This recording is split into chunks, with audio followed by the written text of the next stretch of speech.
ভালো আছো? আচ্ছা, তাহলে দেখো আমরা উৎপাদক বিশ্লেষণ সম্বন্ধে জানলাম। ঠিক, একচল বিশিষ্ট দ্বিঘাত সমীকরণের নতুন একটা পদ্ধতিতে উৎপাদক বিশ্লেষণ শিখবো এবং তার জ্যামিতিক তাৎপর্য আমরা দেখব। ঠিক আছে, তাহলে প্রথমে একটা অঙ্ক করে নেওয়া যাক। ঠিক আছে, আচ্ছা কি হবে বলতো এই উৎপাদক বিশ্লেষণ কিভাবে করবে? আমরা নেব x + 2 থাকবে ভেতর, তারপর এখান থেকে এখানে কি পাবো কমন? x + 2 ভেতরে কি থাকবে? x + 2। ঠিক, তাহলে দেখো আমার যখন রাশিমালাটায় চারটি পদ আছে তখন আমাদের কি উৎপাদক বিশ্লেষণ করতে খুবই সহজ।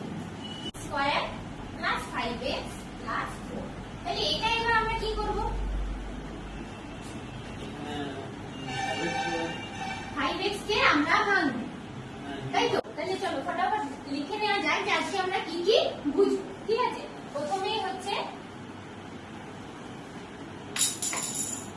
মধ্যপদ বিশ্লেষণ পদ্ধতি। তাহলে যদি এইরকম কোন একটা রাশিমালা থাকে তাহলে আমরা কিভাবে উৎপাদক বিশ্লেষণ করব? m কে এমন ভাবে ভাঙবো a + b আকারে, দুটো সংখ্যার যোগফল আকারে, যেন কি হয় a × b সমান কি হয় n পাই। এই তো তোমরা জানো।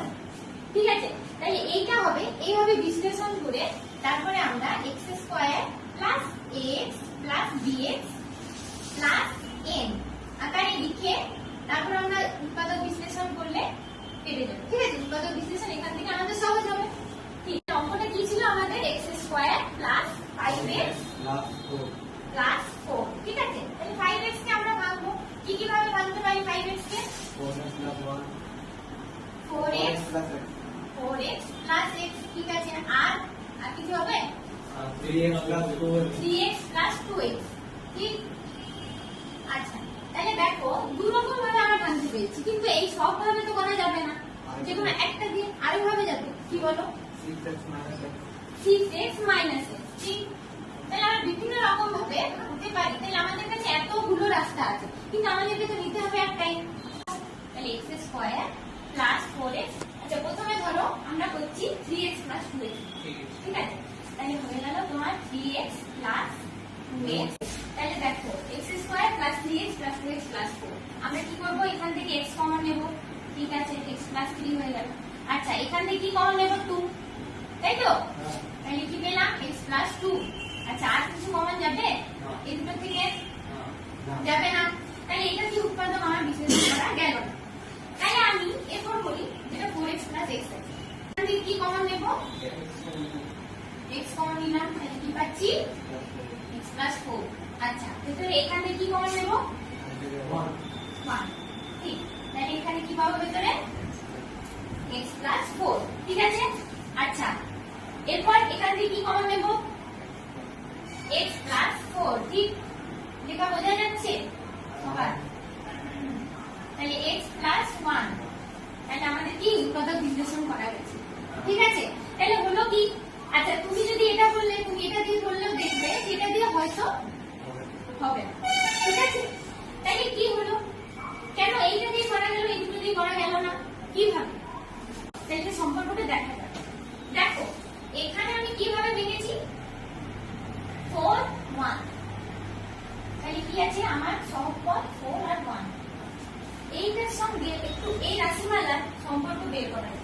এখানে সব ধ্রুবক পদকে 4, তাহলে এর সাথে কি সম্পর্ক? গুণের সম্পর্ক। 4 × 1 সমান আমি কি পাচ্ছি? 4 পাচ্ছি। আচ্ছা এই সম্পর্কটা এখানে দেখা যায় ফুলফিল হচ্ছে কিনা, তাহলে হয়তো এটা আমার একটা ট্রিক হতে পারে। ঠিক আছে, তাহলে দেখা যাক এখানে আমি কিভাবে ভেঙেছি? 3 আর 2, তাই তো? আচ্ছা এখানে কি আছে? 4, এই রাশিমালাতে 4, তাহলে কি পেলাম? 4। কিন্তু 3 আর 2 গুণ করলে কি 4 পাবো? তাহলে হতে পারে 6 পাবো, কিন্তু 4 পাবো। তাহলে কি মানে কি এই দুটো গুণ করলে আমি এই রাশিমালার ধ্রুবক পদ পাচ্ছি না। ঠিক তো? তাহলে এখান থেকে কি বোঝা যাচ্ছে? মাঝখানের পদটাকে আমি কি রকম ভাবে ভাঙলে আমার উৎপাদক বিশ্লেষণ কি মনে হচ্ছে? এইখান থেকে আর এখান থেকে দেখে বলো কি মনে হচ্ছে যে আমার কি কেমন ভাবে ভাঙলে আমার উৎপাদক বিশ্লেষণ করা যাবে?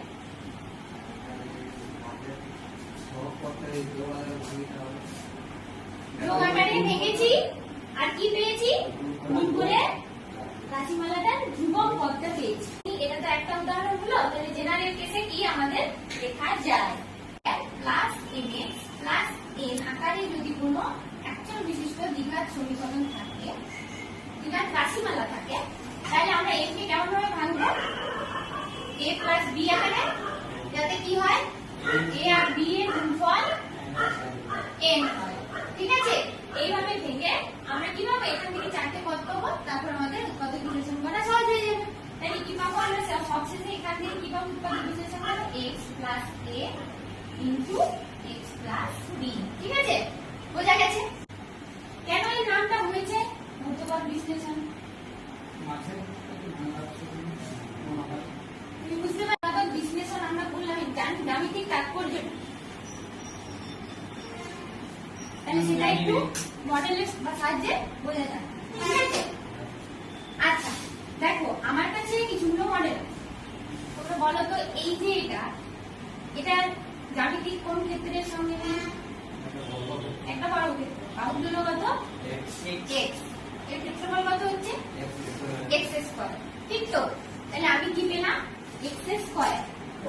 ঠিক আছে, আচ্ছা প্লাস, তাহলে এটা হয়ে গেল x স্কয়ার।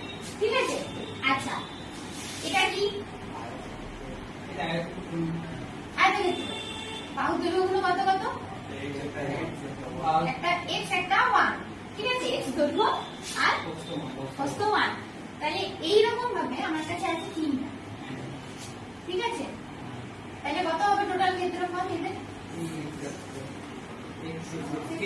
ঠিক আছে, প্লাস হয়ে গেছে। আচ্ছা এটা কি বর্গক্ষেত্র। ঠিক আছে, ক্ষেত্রফল কত 1, দুটো যোগ করলে 2, এক থেকে 2। ঠিক, তাহলে প্লাস 2 হয়ে গেল। তাহলে এই যে আমার কাছে মডেলগুলো আছে টোটাল এর ক্ষেত্রফল কত হচ্ছে ঠিক। আচ্ছা তোমাদের মধ্যে কে একজন এসে নিয়ে এই যে আমি যে মডেলগুলো আছে এগুলোকে এমন ভাবে সাজা যাতে এটা একটা বর্গক্ষেত্র বা আয়তক্ষেত্রের রূপ ধারণ করে। ঠিক আছে,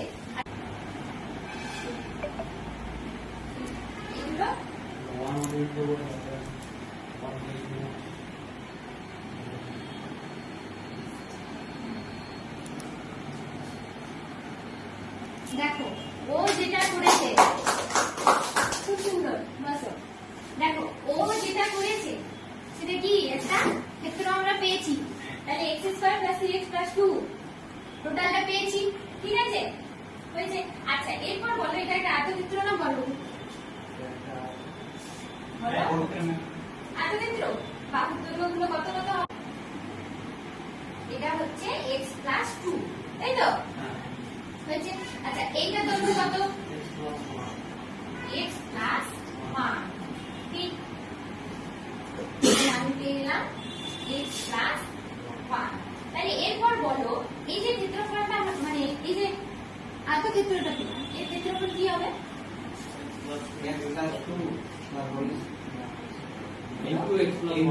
x plus 2 into x plus 1। ঠিক, সেটা একটা কি রিপ্রেজেন্ট হচ্ছিল, একটা ক্ষেত্রের ক্ষেত্রফল। সেখান থেকে উৎপাদক বিশ্লেষণ, দেখো এটা উৎপাদক বিশ্লেষণ হয়ে গেছে। ঠিক তো, তাহলে তার উৎপাদক বিশ্লেষণ করা মানে কি, ওই যে টোটাল ক্ষেত্রফলটা পেয়েছি তার এই দুটো কি রিপ্রেজেন্ট করে, উৎপাদক গুলো এই ক্ষেত্রে একটা দৈর্ঘ্য একটা প্রস্থ, মানে কি ওর বাহুর দৈর্ঘ্য, তাই তো। তাহলে কি পেলাম যে উৎপাদক বিশ্লেষণ মানে হচ্ছে করা মানে আমরা কি পেয়ে যাচ্ছি, ওই যে টোটাল জায়গাটা পাচ্ছি তার হোয়াটসঅ্যাপ ব্যবহার করো। হোয়াটসঅ্যাপে তোমরা এন্ড টু এন্ড এনক্রিপশন ওয়ার্ডটা দেখেছো কোনোদিনও? দেখেছো? তোমরা দেখবে থাকে ওটা। ওটা মানে কি না, তুমি যা মেসেজ করছো বা তোমার যা কিছু ডাটা সব সিকিউর থাকে। এটা নিয়ে কে কাজ করে? ক্রিপ্টোগ্রাফিতে এইসব নিয়ে কাজ করে। সেখানে আমাদের এই উৎপাদক বিশ্লেষণ খুব ভালোভাবে কিন্তু কাজ করে, উৎপাদক বিশ্লেষণ নিয়ে কাজ করে। ঠিক আছে,